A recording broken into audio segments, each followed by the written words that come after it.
Maverick News. The world is watching.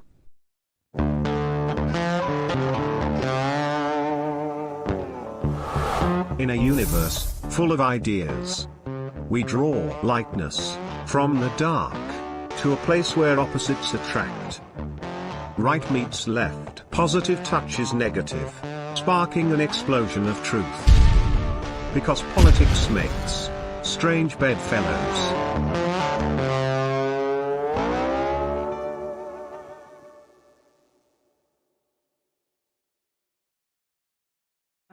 Senator Richard Russell's dissent was not taken down by the stenographer and was not transcribed and was not included in the Warren Commission volume. Do your listeners know about that? Can you give them the short version of the story? Okay, I'm going to play let me give you the transistor radio version. Okay. It's a good story. Fascinating. When Russell came in to the last meeting of the Warren Commission, him and Hale Boggs and John Cooper wanted to record a dissent that they wanted to go into the volumes. Russell said there was a woman there who was scribbling on a notepad who he thought was a stenographer. And he thought this would get in through her. All right. About 4 or 5 years later, Harold Weisberg approaches him and says, Mr. Russell, have you ever looked at the transcript of that last meeting? And he said, no. He had not. Right. Yeah. And Weisberg said, do you know it's only 3 pages long? And Russell is shocked. Okay. He says, what do you mean it's only 3 pages long? He goes, that's all there is. There is, no, for all intents and purposes, there's no transcript of that last meeting. And Russell went beside himself. He sent over an assistant to the archives, and he confirmed that that was the case. This is how treacherous these guys were. That's right. How they wanted to muffle any dissent from the official story. That's right. And as a matter of fact, I have a tape right here, which I know you're quite familiar with. This comes from the LBJ library. These are the secret White House recordings of Lyndon Johnson. This tape is from September 18th, 1964. LBJ and Senator Russell were very close friends. They had dinner together every Wednesday night for decades. LBJ said when he forced Senator Russell quite reluctantly to serve on the Warren Commission, a little backstory, Senator Russell couldn't stand Earl Warren, and he did not want to serve on the commission with Earl Warren, and he didn't want anything to do with this. But LBJ forced him to serve on the Warren Commission because he wanted his man, one man that he knew he could trust, his good buddy, Senator Russell, to keep him appraised of what was going on inside that Warren Commission. Lori, do you know what LBJ did? He announced it before Russell said yes. Yes, he did. Because he knew he would not go along with it any other way. I mean, he just forced him into it. And so this is about 10 days before the Warren Commission report was released. And Senator Russell discusses what you were just saying here. He calls Lyndon Johnson at the White House. He's mad as hell here. And he's very upset about how this Warren Commission thing is unfolding and how they treated him being the dissenting voice. Check this out. Hello. Hello, Russell. Hello. Yes, sir. Well, you always leaving town. You must not like it up here.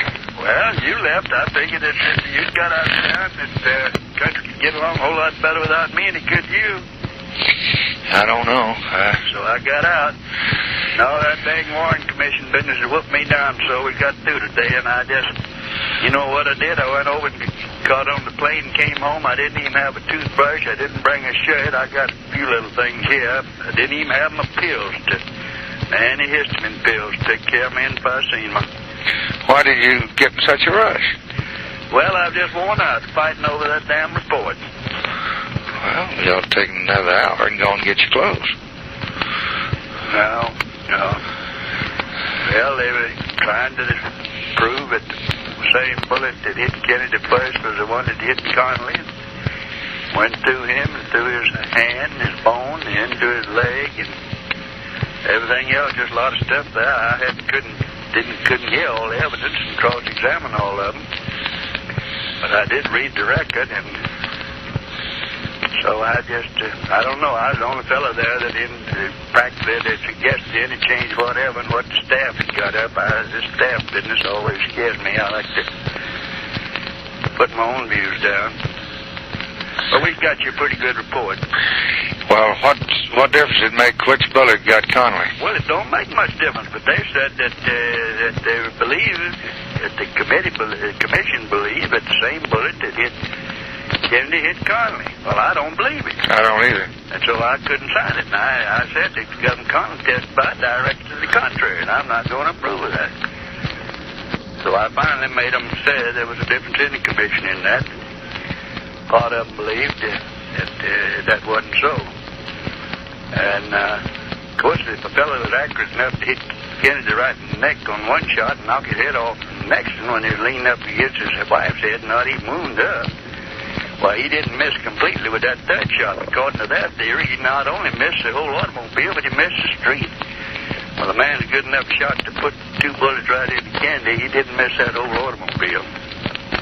Nor the street. But anyhow, that's just a little thing. But what's the net of the whole thing? What does it say? Oswald did it, and he did it for any reason? Well, just that he was a general misanthropic fellow, that he had never been satisfied anywhere he was on Earth, in Russia or here, and that he had a desire to get his name in history and all.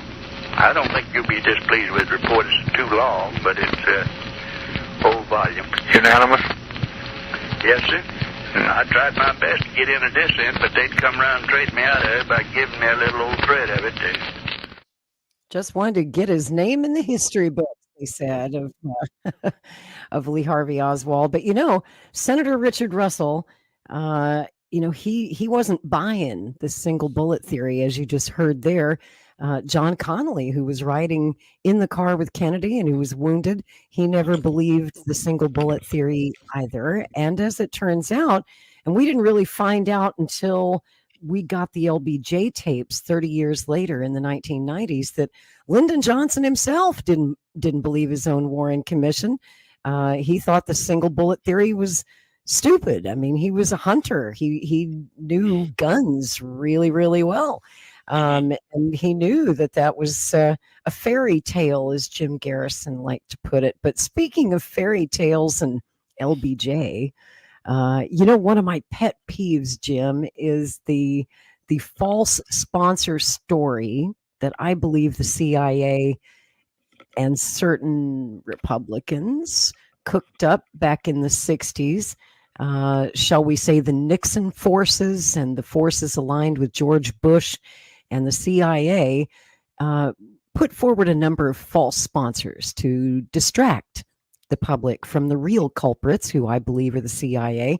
And you've got the Castro did it theory, the Russians did it, the mob did it, LBJ did it. And it's just, when you really examine this stuff and you go back to the sources, you go through Lyndon Johnson's White House tapes, which is a great resource, you learn that Lyndon Johnson most likely certainly had no foreknowledge. There's no evidence at all that he was involved in the conspiracy to kill Kennedy in any way, shape, or form. And yet there are still conspiracy people who are out there selling books, people like Roger Stone, of course, a good friend of President Nixon, who wrote a book accusing LBJ without any direct evidence that he was the mastermind of the JFK assassination, laid all the blame at LBJ's feet. And it's one of my pet peeves, and I'd love to debate Roger on this sometime. But this week, he was on the PBD podcast. That's a show I know you've been on. Oh, Patrick? Yeah, Patrick, Bet David. And Roger was on, I believe, on the 21st to talk JFK. And here he goes again, telling us that LBJ done it. 6th year anniversary tomorrow, John F. Kennedy assassination. I've had a lot of different people on, Roger, on this topic. You've written a book on it, a New York Times best-selling book. the man who killed Kennedy, the case against LBJ. I had a guy on the podcast. I interviewed him 6 years ago, Jim Jenkins. Rob, if you can pull this up. When I was interviewing Jim Jenkins, I asked him a question. He was one of the 4 people in the room that held John F. Kennedy's brain, okay, Jim Jenkins. And we released this interview on, it could have been one of the anniversary dates. And a video was taken down for 6 hours. It was trending in a very good way. And then it came back up the next day. And I said, who out of all the people, who do you think was behind it? This is a guy that's been away for 50 years. He was in the military, was in the Navy, doesn't want any attention, doesn't do any interviews, doesn't talk to anybody. Somehow, some way, we got him to feel comfortable to come and talk to us. And I had him on the show, and his wife was sitting right next to me. They've been married for 50 plus years. He says, the one man that makes me feel very uncomfortable is Lyndon Johnson, is who he said. Well, how did you come to the conclusion that Lyndon Johnson was behind the assassination of John F. Kennedy? Basically, Richard Nixon told me that. Wow. He said that the Warren Commission was the biggest goddamn hoax in American history. I'd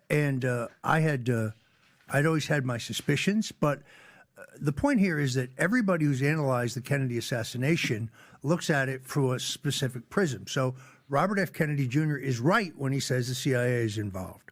Others are right when they say organized crime was involved. Yet others are right when they say the FBI was involved, the Secret Service, Big Texas Oil, the international banks. But Lyndon Johnson is the linchpin. He is the nexus to all of those institutions and individuals, and he is the man who has the most acute interest. Lyndon Johnson is under federal investigation in the Bobby Baker scandal and the Billy Sol Estes scandal. Robert Kennedy's begun telling people he's going to be charged. John Kennedy tells Evelyn Lincoln, his personal secretary, on his way to Dallas on the plane, Johnson is being dropped from the ticket. Johnson is a man staring into the abyss. He knows he is going to prison. Drew Pearson, the most influential columnist of the day, already has a column in the can for that Sunday, the day after Kennedy's supposed to be in Dallas, nailing Johnson for taking a bribe for a General Dynamics defense appropriation. So Johnson has motive, means, and opportunity. He's the man who insists that Kennedy go to Dallas to bind up the wounds between the progressive and bourbon wings of the Democratic Party. He goes to Kennedy's hotel room the night before and tries to change the motorcade seating to put his hated enemy, Senator Ralph Yarborough, in the death car with Kennedy and move his former administrative assistant, Governor John Connally, to the vice presidential car. Kennedy says, no, that defeats the whole purpose of why I'm here. I need to be seen with Connally, the head of the more conservative wing of the party.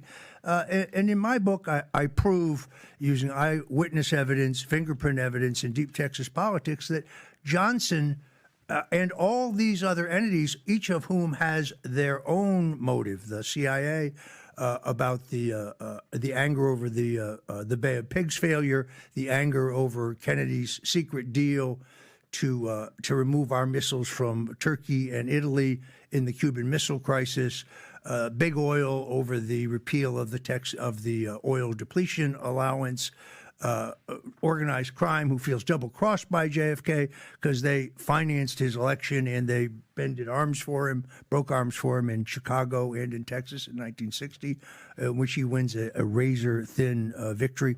So everybody has their own individual interest. The banks, because Kennedy is demanding a silver-backed dollar. They don't want to go there. But Johnson has a unique relationship with each one of them, and I actually prove that among the fingerprints found on the cardboard boxes in the crow's nest is the fingerprint for a man named Malcolm Mac Wallace, who was convicted in 1951 of murder. That's how we have his fingerprints. Wow. He murdered a man named Douglas Kinzer, who was in a love trial with Johnson's sister and who was trying to blackmail Lyndon Johnson. He was represented at trial by Johnson's personal attorney, John Cofer, and he's the only man in the history of Texas to be convicted of murder and get a suspended sentence, whereupon he then goes to work at Temco, a defense contractor owned by D.H. Byrd, one of the financiers of Johnson's career, and the owner of the Texas School Book Depository building. So when I asked Nixon point blank after a couple cocktails, because Nixon was very buttoned down, it was very hard to get him to talk, retrospectively about anything. He was very forward looking. Until 9:30. Until he had a couple of silver bullets, as he would call them. Yes. He had a couple martinis, and then he got loquacious. And I said to him, so, Mr. President, let me ask you a question. Who really killed John Kennedy? He kind of stared into his martini, and he shuddered, and he said, well, Dallas. I said, I'm sorry, sir, I don't understand. He said, let me put it to you another way. Lyndon and I both wanted to be president. The difference was I wasn't willing to kill for it. Wow. There it is. He laid it right out. And that was really my inspiration. It took me 5 years to write this book, but that was really my inspiration for writing the book. So when Robert Kennedy says the CIA did it, he's not wrong.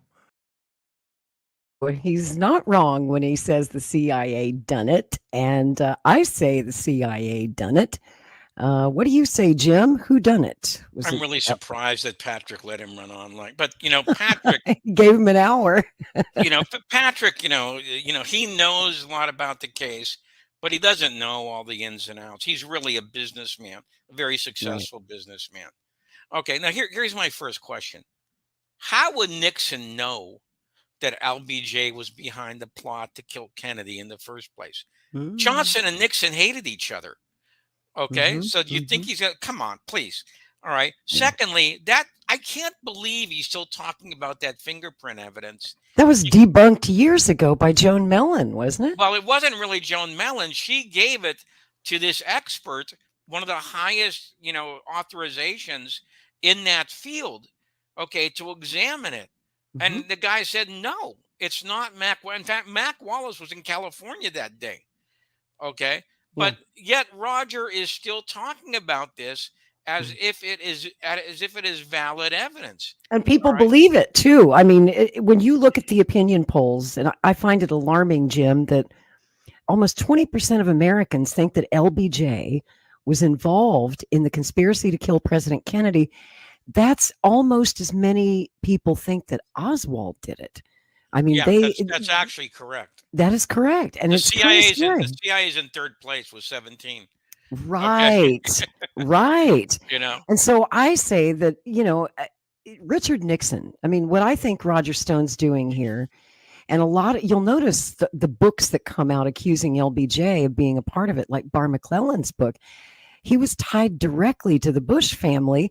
He's the brother, I believe, of Scott McClellan, who was President Bush's Bush 43's I think spokesman. Wasn't he an uncle or something? I don't think he was a brother, but yeah, he was related to him. There's no Scott doubt McClellan. about that. And then the Nixon forces, like Roger Stone. Now, this is just my personal opinion. I don't know if you agree, but there isn't a single individual. When you ask Kay Bono, there's not a single individual who benefited more from the assassinations of JFK and RFK than Richard Nixon. And, there are links between the JFK assassination and Watergate. Some of the plumbers were directly involved in the JFK hit. Nixon himself had mob ties. The mafia provided hired guns for the JFK hit. And there's that 1947 memo, right, indicating that Jack Ruby was once on Nixon's congressional payroll. Lori Rubenstein. Yes, Jack Rubenstein. He was called Rubenstein. Yeah. And he was an FBI informant himself, and he was running guns to the Cubans that were sponsored by the CIA. Yes. Nixon had his paws in all of this, and I'll go on. He was in Dallas on November 21st and 22nd, 1963. He was there to give a speech at the Pepsi-Cola convention. That was the official reason for his visit. And strangely enough, future president and CIA man George H.W. Bush was also in Dallas. He was staying at the Dallas Sheraton Hotel the night before the assassination. Now, what are the odds that 3 future presidents would all be in Dallas on November 22nd, 1963, but only one of those 3 men, LBJ, was there at the personal invitation of his president and his friend, JFK. Nixon and Bush just a coincidence, I guess, that they happened to be on speaking engagements in Dallas. Just kind of strange fate. But it bothers me, Jim, because so many books have been written putting forth what I call evidence-free conspiracy theories, suggesting that LBJ was involved in the JFK assassination, but none that I'm aware of have been published tying Nixon to this crime. I think that historians let Nixon off easy for being an obvious suspect in the crime of the century. The key players in the Cuban exile community were Nixon men who assumed that he would beat JFK in 1960, and they all hated Kennedy after the Bay of Pigs, which, by the way, was a coup that was hatched by Richard Nixon when he was vice president under Dwight Eisenhower. Well, Nixon was actually what they called the action officer in the White House for the Bay of Pigs invasion. Right. Eisenhower didn't really run the operation or supervise it, but Richard Nixon did. See, Oliver thinks, and I talked to him about this once. Okay. Oliver thinks that Roger Stone is out there to make it a Democratic crime. Okay. To make it part of the Democratic Party. Right. All right. And I'm really surprised that Patrick let him run on with all those mistakes, that he made of fact. And nobody corrected him. They were all sitting there just egging him on and believing it. And and I know you know this. The first person that Allen Dulles went to see after the Bay of Pigs was Vice President Nixon. Former Vice President Nixon. Yeah. You're exactly right. He was out of the country in Puerto Rico. Because he thought if he was away, that he wouldn't get blamed for the failure and it would fall on Dick Bissell. But when he came back, the first guy he saw was not Kennedy. It was Richard Nixon. You're exactly correct on that. And another thing, and Roger brings it up because he always likes to associate LBJ with the big Texas oil men, right? But Nixon also had the backing of those wealthy Texas oil men before he even sought their support. They sought him out early in his career and backed Nixon. So what I'm saying here, in essence, is that many of the groups, in fact, all of the groups suspected in the assassination conspiracy, the rogue CIA agents, the Cuban exiles, the mafia, the Texas oil men, even Prescott and George Bush and much of the power elite at the time were all Nixon men. So Nixon seems to me was associated with all of them. Yes. That's right. Yeah. Now, maybe that's just a coincidence. There are a lot of coincidences here. But, Nixon, he flat out lied to the FBI when he was interviewed for the Warren Commission in 1964. And by the way, he was never cross-examined. Nixon said the only time he was in Dallas was 2 days before the JFK assassination. But the truth is well documented. Nixon was there. He left Dallas at 9:00 in the morning on November 22nd, 1963. So he lied about that. He was there that morning, yes. He was there that morning. He left before the assassination happened, but only a couple hours before. And, he suffered amnesia, it seems, over the events of that day and numerous retellings of his whereabouts on that fateful day. He told several different stories. He claimed to have heard the news of JFK's death from a New York City cab driver. In another version, he said it was the hotel doorman. And, the night before the assassination, Nixon held a meeting with reporters at his hotel there in Dallas. And there's footage of it on YouTube. November 21st, 1963, he told them that JFK's presidency was failing and suggested that Kennedy was planning to drop LBJ from the ticket in 1964. My present estimate, on the basis of my own brief visit here and mail I've been receiving, is that President Kennedy's stock is considerably lower today than it was in Texas in 1960 when I ran against him for the presidency. So I think I think there are a variety of reasons. Perhaps the issues of 1960 have been reversed. As you recall, then we were going to do something about Castro in Cuba. We were going to do something about American prestige abroad, and also about sort of permanent unemployment.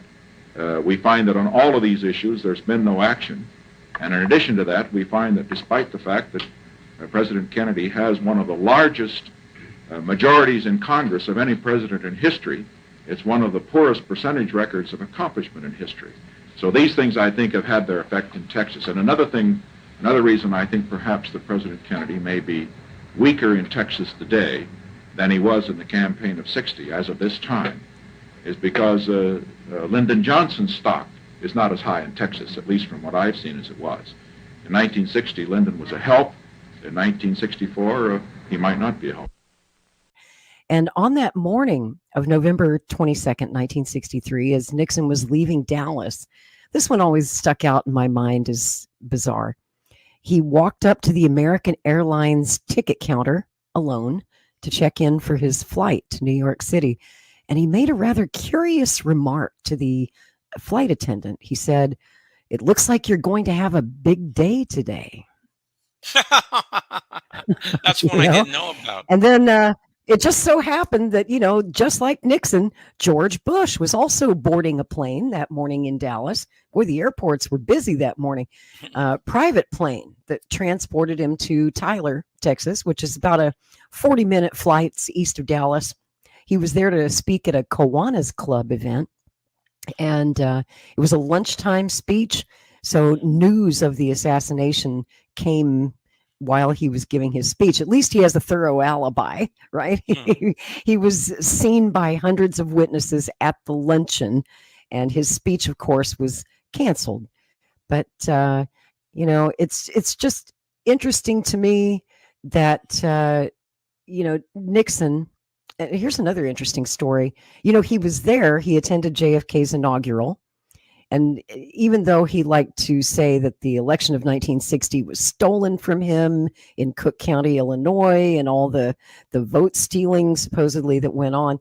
But, he back then, if you lost an election, Nixon, he didn't do a recount. He didn't take it to court. He didn't pursue it. He let it go. And that was considered the gentlemanly thing to do back then. But I think that Nixon was plotting a return. He went to Kennedy's inauguration, and as he was leaving, he ran into Ted Sorensen, right? One of Kennedy's speechwriters and friends. And he told Sorensen, I think this is in Sorensen's memoirs, he said he wished he had said some of those eloquent words, that Jack Kennedy spoke that day. Sorensen asked him, which part? The part that starts, "I, Richard Nixon, do solemnly swear," which is funny. And, he was just kidding. But Nixon, he wrote in his memoirs that he left JFK's swearing in ceremony struck by the thought, as he wrote, that, quote, "this was not the end, that someday I would be back here." And indeed, he would be in 1968 after Kennedy's brother, RFK, most likely Nixon's challenger in the 1968 race, was assassinated in Los Angeles. Now, that's another story for another day, another conspiracy, but it is interesting, Jim. I was just watching, on YouTube, I love to look up the old television coverage of election nights. Like, watching Huntley and Brinkley bring in the returns. I've watched them all. And we, for the longest time, couldn't track down election coverage from election night 68. But someone just recently uploaded ABC News's coverage of that night. Interestingly, Gore Vidal was one of their correspondents that night, one of their observers. It was Gore Vidal and William F. Buckley Jr. Giving analysis. I know, it was really good stuff. But I forgot that, of course, that was a pretty close election between Humphrey and Nixon. Yes, it was. With George Wallace disrupting things as an independent candidate. I think Wallace got about 14% of the vote. And the vote counting went on late into the night. And guess what that whole election boiled down to? Illinois. Oh, Illinois. really? Yeah, that's how Oh, Nixon won. It was close. And then Humphrey started pulling ahead of Nixon late in the evening. And had Bobby Kennedy lived, it probably would have been another Kennedy versus Nixon match, just like yeah. it was in 1960. And that election came down to Chicago. But also, the 1960. 1968 election also pivoted on the state of Illinois. Late at night, when Humphrey was ahead, all of a sudden, boom, Richard Nixon won the state of Illinois. So I thought that was kind of interesting. And I'm not saying that Nixon done it, but I'm saying that there is a much, much, much stronger case if we're going to convict a dead man on circumstantial evidence. I'm just saying that there's a much stronger case to be made, circumstantially anyhow, against Richard Nixon than there is to be made against Lyndon Johnson. What do you think? Let me comment on another thing Roger said that's utterly false. Okay. And it figures him, a Nixon man, would say something like this. This whole idea from that novel, Double Cross, by Sam and Chuck Giancana, that they made a deal, okay, with Joe Kennedy to steal the election, Right. has been completely debunked by Professor John Binder, who is a professor emeritus at the University of Chicago. He did a study of the reputedly mob-controlled wards in Chicago that Giancana was supposed to have controlled. And he said the results were very surprising because that year, Kennedy actually polled below the norm, okay, for a Democratic candidate, not above the norm. You would think exactly the opposite. All right. And so he talked to some aldermen who worked in those wards. And he said, look, we were told to discourage voting for Kennedy because nobody wanted to see Bobby Kennedy as Attorney General. That's And there right. was a distinct possibility that was going to happen. Now, Yep. let me tell you the other myth about West Virginia. Okay, this is the other thing. And I believe Nixon started the whole West Virginia mythology. There was Yes. a guy named Dan Fleming, because it didn't come up till October of 1960, a month before the election. And I believe Nixon realized that he had a tiger by the tail. And so he had to get this story out that somehow Bobby Kennedy and Jack Kennedy, cheated in West Virginia. Let me explain why this is not so. There were 3 investigations of that election. One by the FBI. Does anybody really think Hoover liked JFK or RFK? Okay. All right. He did like Lyndon, though. They were neighbors. They got along well. They were the best of buddies. Yeah. One by the state attorney general. The third one by, get this, Barry Goldwater. All right. Barry Goldwater hired an alumni of the FBI to invest. And guess what? None of them could come up with anything. All right. About this rigging of this election. Now, let me tell you how Bobby won that election for his brother. There was a very big union guy, Ray Chafin, who wrote a book about this. He said he was pledged to Humphrey. JFK said, can I take about 20 minutes of your time to make a pitch? And he said, okay. JFK said, whatever Humphrey promised you, I swear on my word, I will do better if I'm elected. Okay? And I'll do much better. In fact, when you come into my office in the White House, I will listen to whatever you want me to do in West Virginia. And Chafin was really impressed by that. And he said, oh, and he meant it too. Jack. I'll tell you that at the end of the story. Yeah. So he had asked Bobby Kennedy, how much money would he get? And Bobby Kennedy said, well, how much do you want? Okay. And he said 35. He meant 3,500. A week before the election, this plane flies in with these Kennedy guys, and they bring a huge suitcase to this Ray Chafin guy. And Ray opens it up, and it's $35,000. He said, and so Ray said this was so much money that I had to drive around all the western part of the state because I couldn't spend it all myself. All right. And so that's one of the reasons why JFK won that election.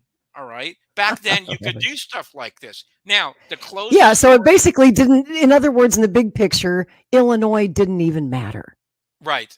Right. Yeah. Okay. And by the way, that's true. That's true. It didn't matter in the Electoral College. All right. Yep. Now, let me close the story. Please. John F. Kennedy then calls in. He gets the message to Ray. And he says, I want to come up. Now that he's inaugurated, I want you to come up to my office. And so Ray's sitting there in the hallway. And I think it was Dave Powers who escorted him to the Oval Office. And he says, you have 15 minutes. And JFK said, no, this man has as much time as he needs. Okay. And Ray said, there were so many improvements that JFK made to West Virginia that has never, ever been equaled since. Freeways, roads, post offices, etc. were all constructed because JFK stuck them in those bills. He kept his word. I mean, how many politicians He certainly did. He certainly did. And something else I will add to that story, during the 60 campaign, Kennedy did spend a lot of time down in West Virginia, and he was shocked and also deeply moved by the poverty, the extreme poverty that he saw, the families down there that were living in shacks with not enough to eat. And much like we saw in his brother Robert Kennedy's poverty tour of the Mississippi Delta many years later, Kennedy never forgot that. And his very first action as president on day one, January 21st, 1961, his first executive order was he provided for an expanded program of food distribution to needy families. And that was mainly for the people of West Virginia because it broke his heart when he saw those kids going hungry down there. And, the SNAP program back then was just not anything like what it is today. Right. And so he did keep his promises to West Virginia. And that was more than just political wheeling and dealing and horse trading. It was something that really, truly touched his heart, something that a memory that Jack Kennedy never forgot was that visit to West Virginia. And wonderful.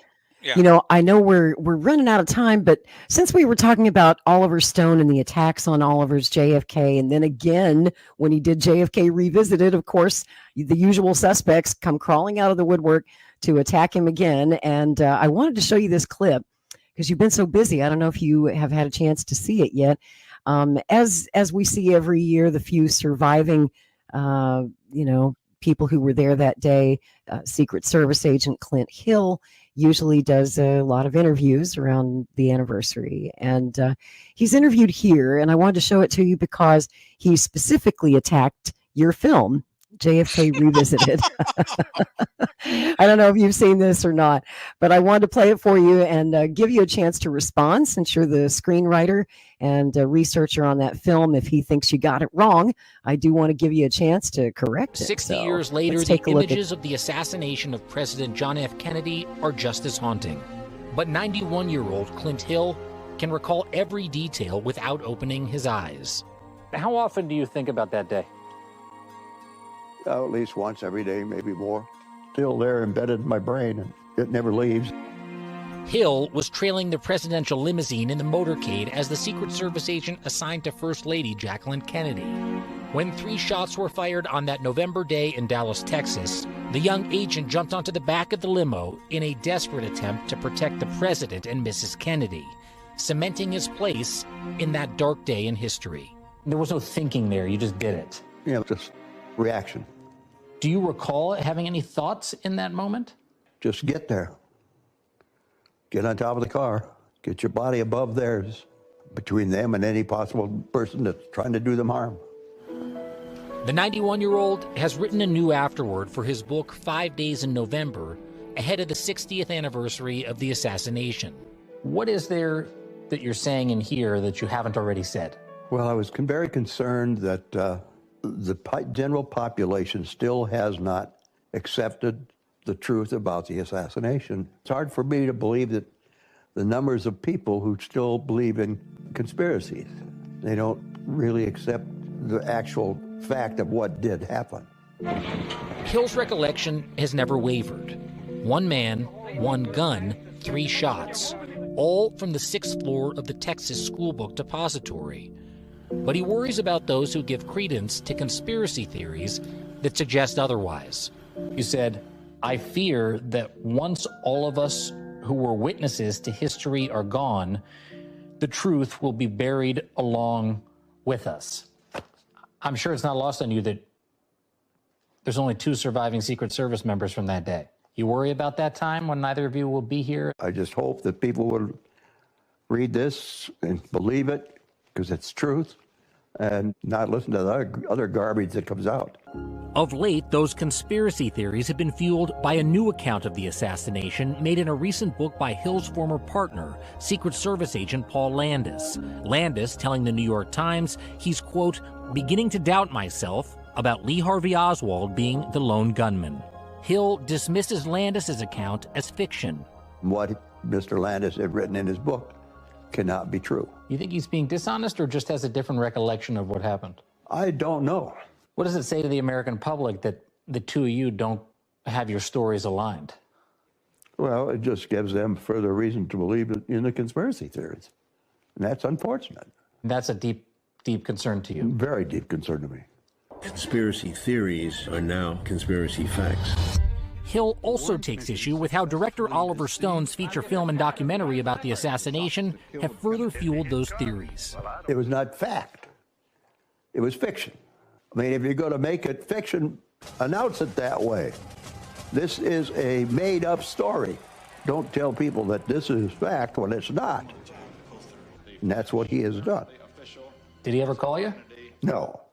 And don't bother now. It's too late for that junk.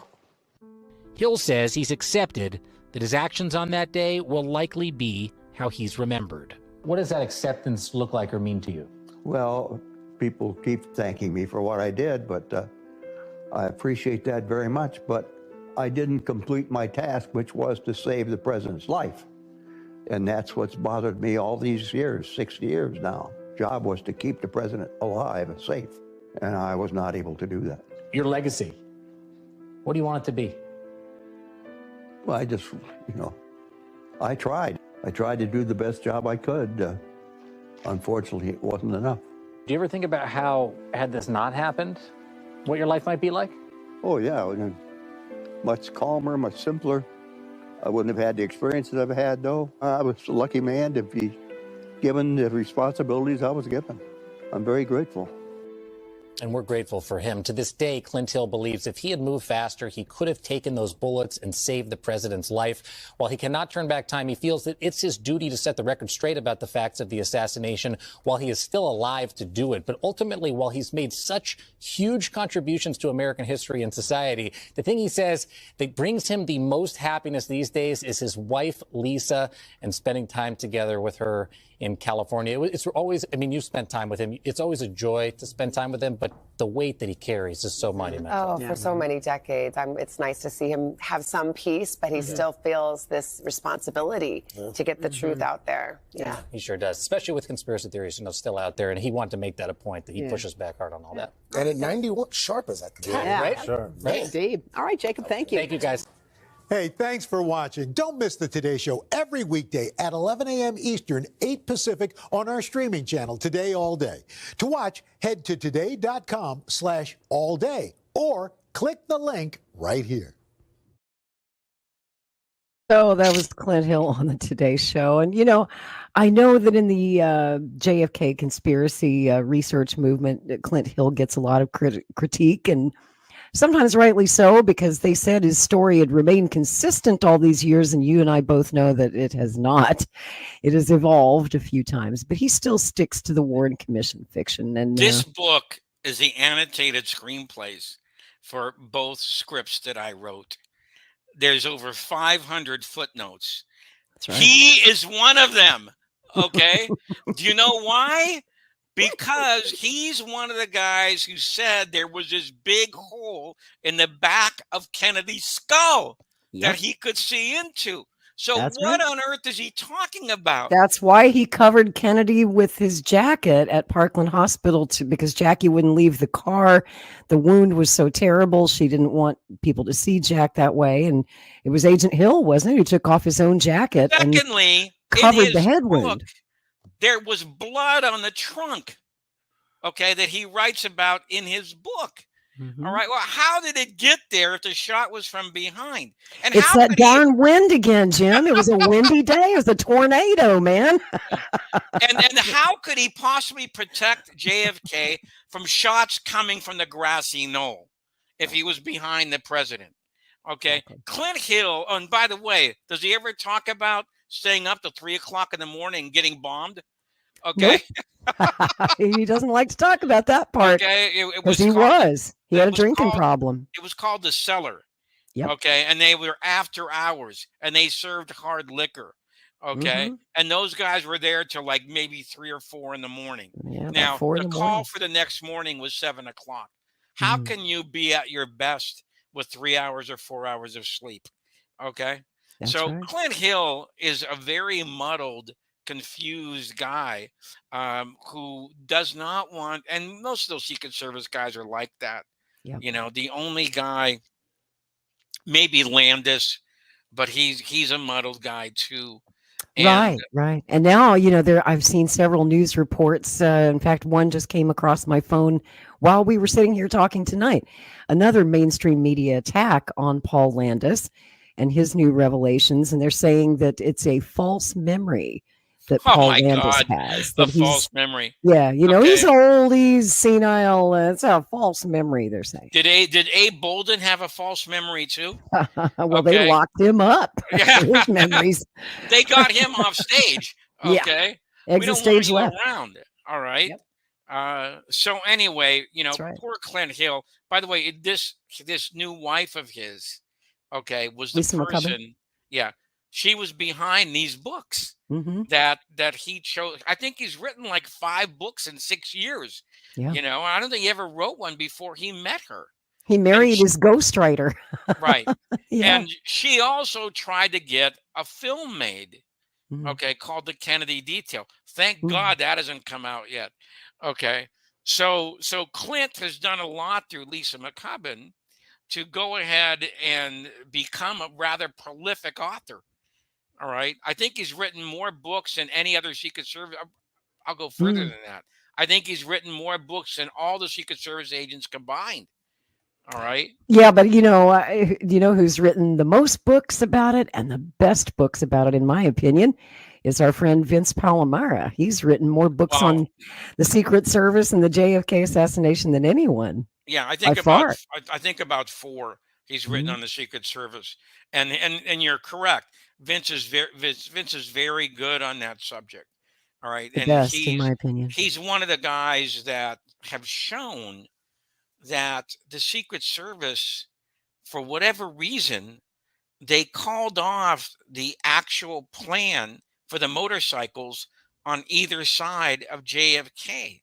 All right. There were supposed to be, I believe, 6, 3 on one side, 3 on the other. It was cut down to 4 for whatever reason. All right. And you also, I'm sure you've seen this. I'm sure most of your listeners have. There's also that devastating film of Lawton, okay, being called off the back of Kennedy's limousine, which is at Love Field. Yeah. utterly inexplicable.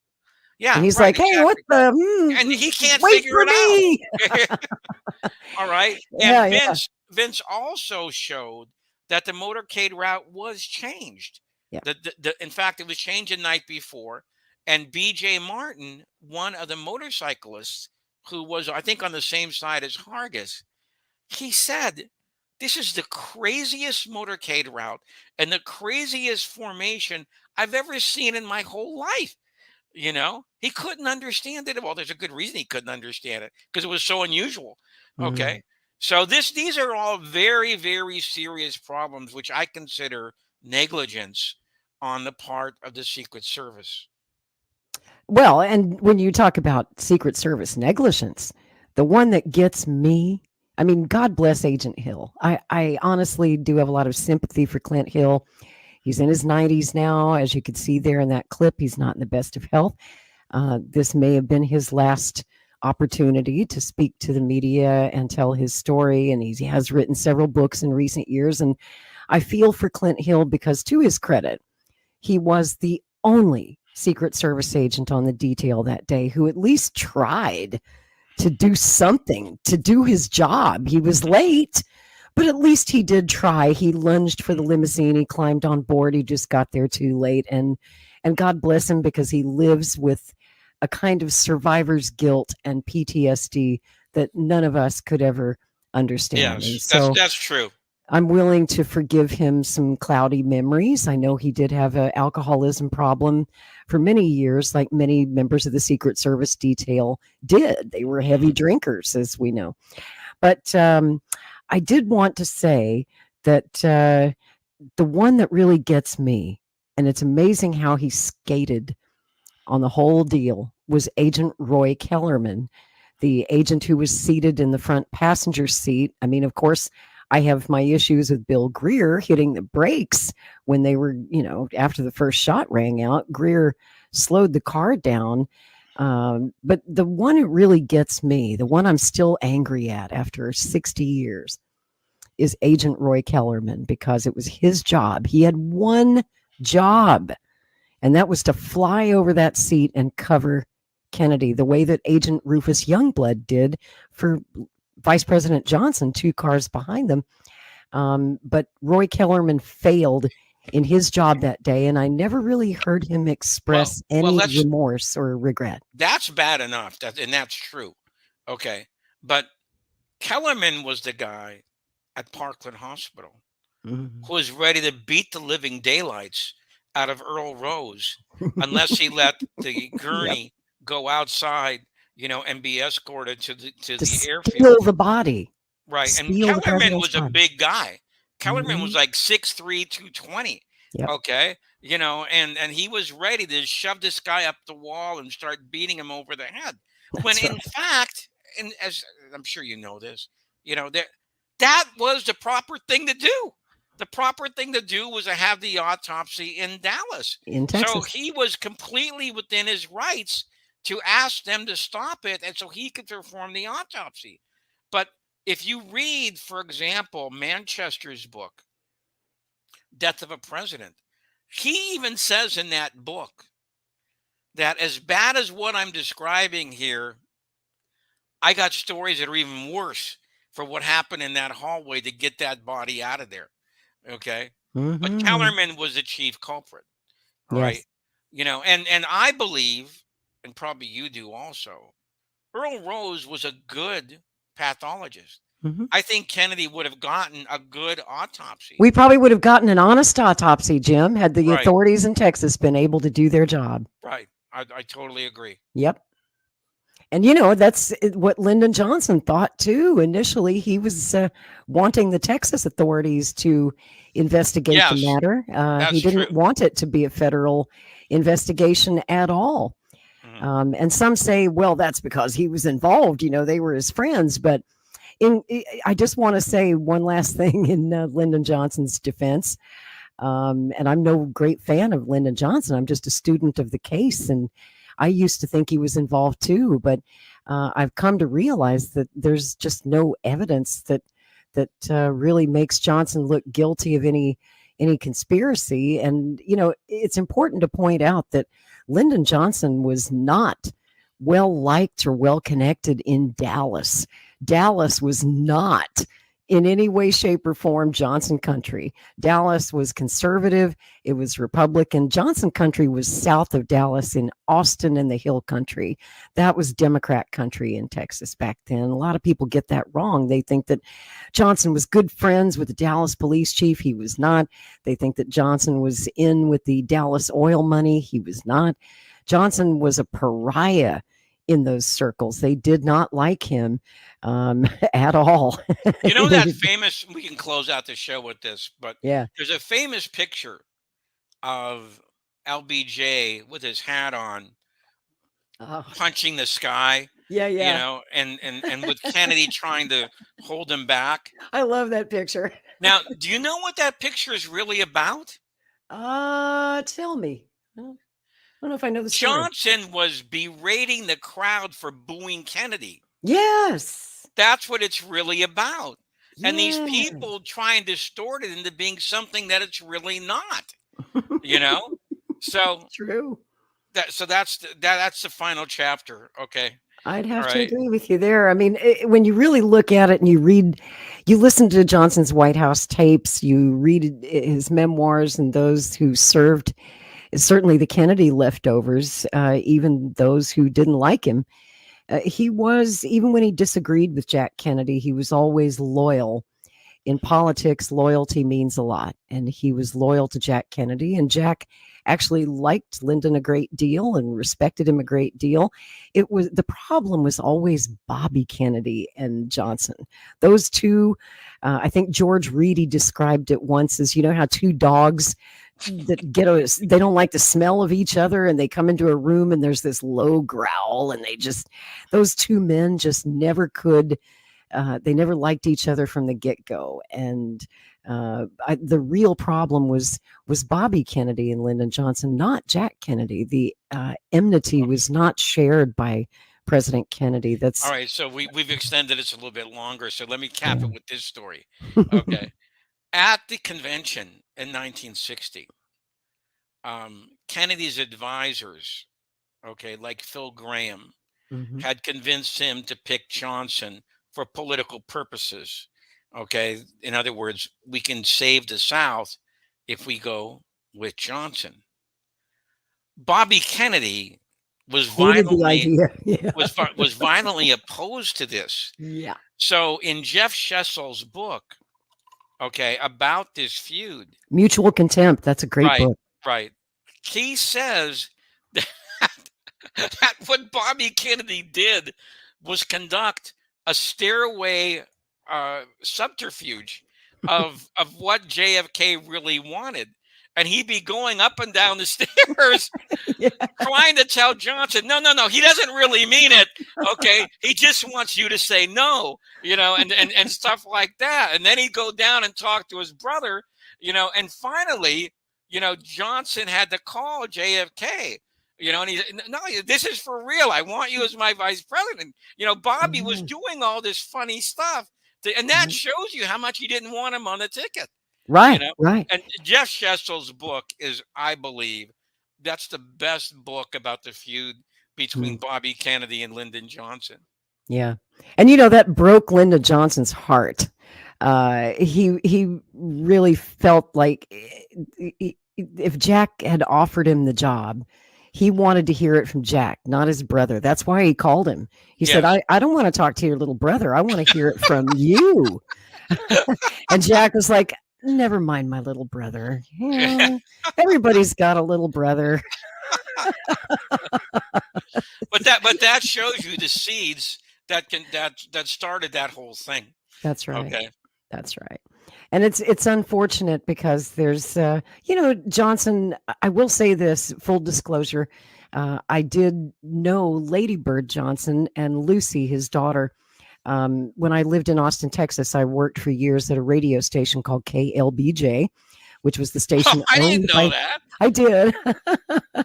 On my YouTube channel, you can actually find some of my old newscasts. When I worked at KLBJ, I posted a few so that people could laugh at me from 25 years ago, almost 30 years ago now. So you actually worked for Lady Bird Johnson's radio empire?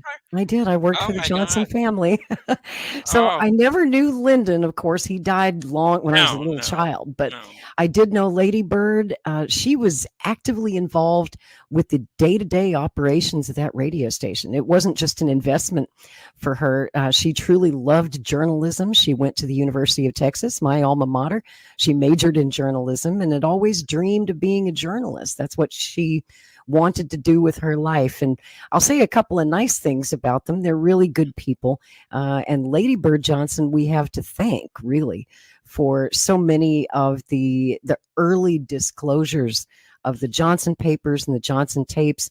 When the JFK Records Act was passed, Lady Bird Johnson made a point to ensure that the LBJ library was in full compliance, that those documents and tapes were released years and years earlier than 2039, which was the original deed of gift. Yeah, that's how we got a lot of those Johnson conversations. That's right. Which are And very that's where the interesting. gold is. Yeah, that's where the gold is.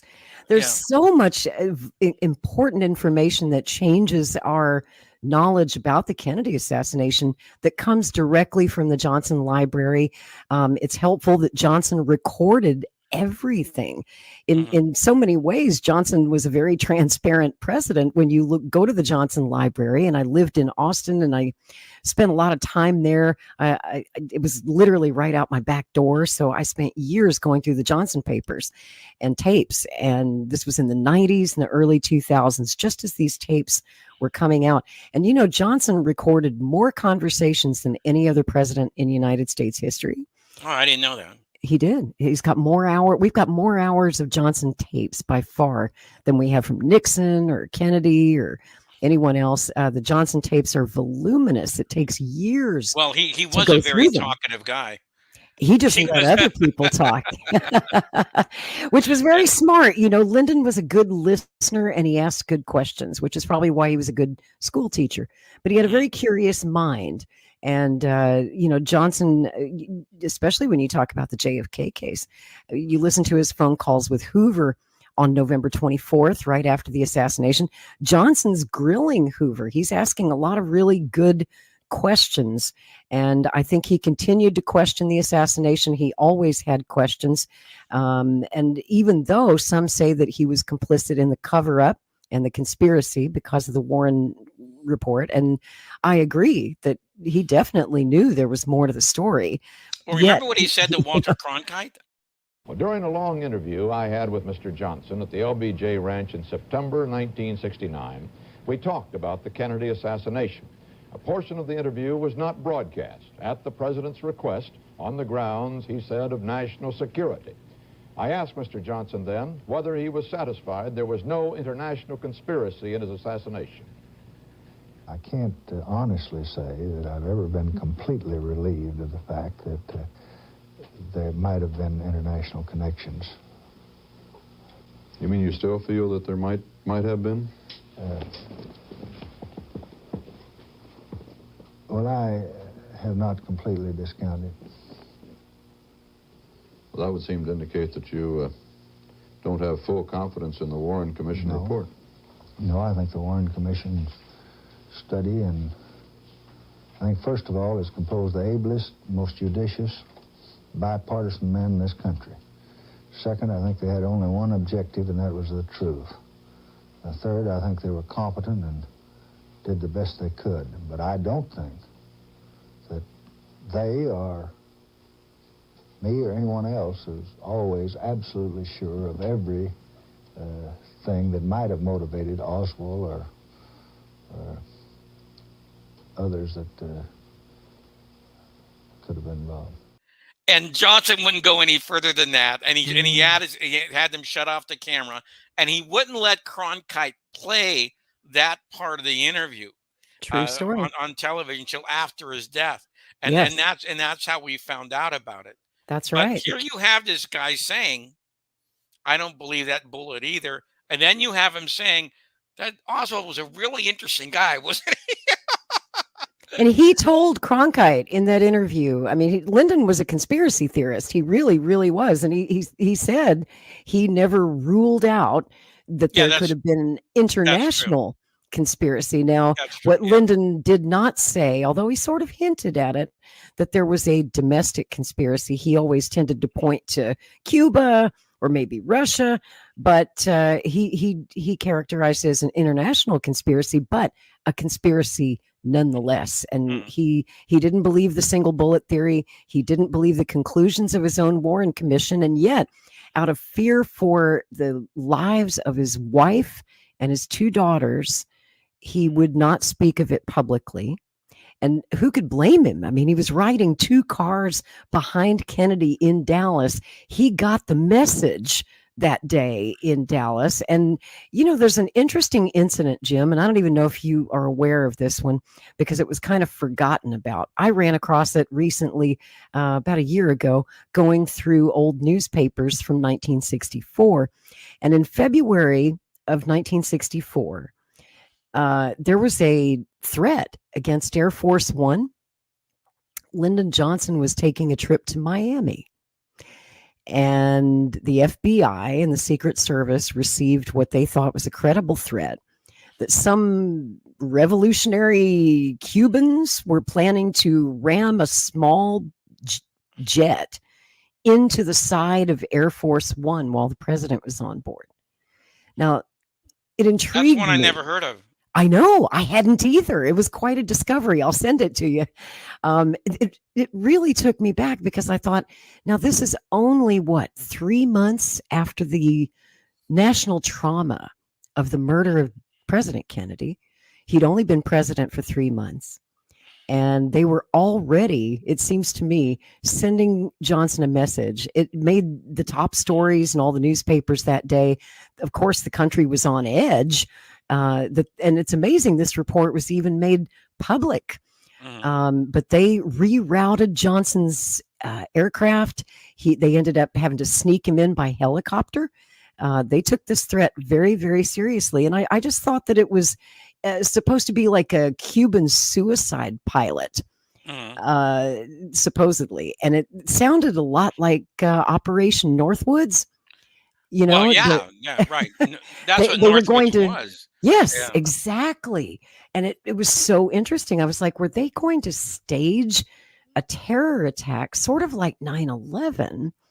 On 9/11, they say that President Bush's Air Force One was a target, or they thought it was a target for a while that day. Turns out, supposedly, it was not actually a target, but President Bush didn't know that. And that's why they took him on a wild goose chase all over the United States, afraid to bring Air Force One back to Washington on that day. But it could have happened in 1964. And could you imagine, Jim, if that actually had happened, if we had lost 2 presidents in 3 months in such shocking and horrific circumstances? Imagine if that had happened, if a kamikaze pilot had flown into Air Force One, blown it out of the sky in a spectacular ball of fire over the city of Miami, killed the president. I mean, that's a book in itself, brother. That's a really interesting. I thought, now there's a movie of the week story. Why doesn't somebody make a movie about that time? It'd be such an interesting book. Speaking of books, before we go, I have one favor to ask of you for your next book. My next book? Your next book. I have an idea that I want your next book to be about. Would you counter Roger Stone and write a book about Nixon and Bush and their involvement in the JFK assassination? Well, okay, let's put it this way. If I do write another book, I'll reserve a chapter for that. Okay. Deal. Right. Sounds good. And I know you're going to hold me to it also. You bet you. Okay. I will. So speaking of the book, tell people where they can find your new book, JFK Assassination, Chokeholds. Yeah. Okay. This one is available in both paperback and on Kindle. And it's also, you can order a hardcover off almost every major one. Amazon, of course, Barnes and Noble, Abbey, ABE, whatever that stands for, etc. Almost all of them. All right. And like I said, there's 4 co-authors in addition to me. 3 of them are lawyers. And when they try to take a kind of legal view of the Kennedy case. And by the way, let me add just one thing before I sign off. Andrew Eiler investigated the origins of the beyond reasonable doubt standard of proof. There's 3. There's a preponderance of the evidence, there's clear and convincing evidence, and then there's beyond a reasonable doubt. He found out that originated for the sake of the community, so they would not feel bad or guilty about sending an innocent man to his dissolution. When I read that, I said, my God, How could that apply more to any case than the JFK case? Because everybody, well, 65% of the public thinks Oswald didn't do it. And we've had this terrible miasma, this confusion, this obfuscation, all these decades since. And so that was an example of actually, in this case, which is rare, putting a round peg into a round hole for a change. So thank you, Fernando. And that's just part of the book. So thank you for letting me. I want to give a plug, too, to one of your other co-authors, Matt Crumpton. Saw him on George Galloway's show this week. Did a great interview with George. And really well. Really well. I haven't seen that. I have to see it. Yeah, you'll like that. And I love his new podcast, Solving JFK.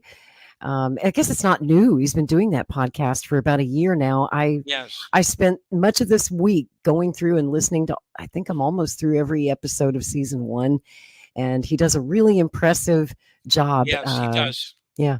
You got some great co-authors. So to be clear, the book is not authored entirely by you. It's like a collection of essays from 5 different authors, right? That all contribute. Yeah. Yes.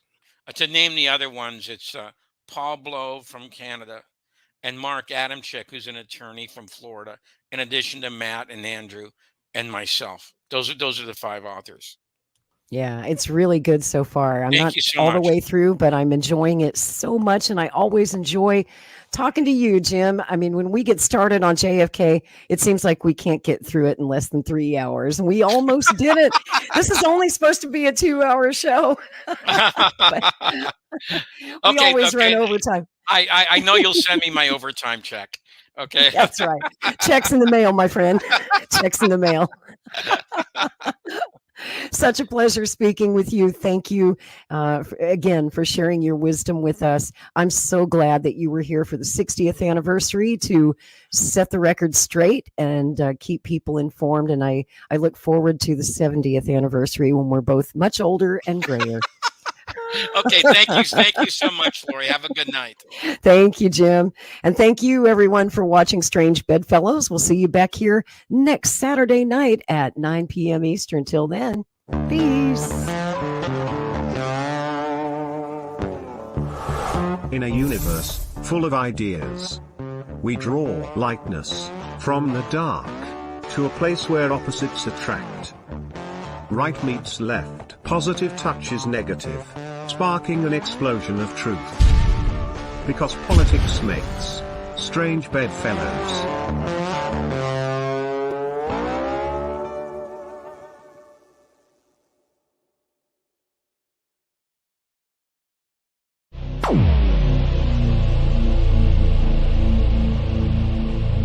This has been a Maverick Multimedia production.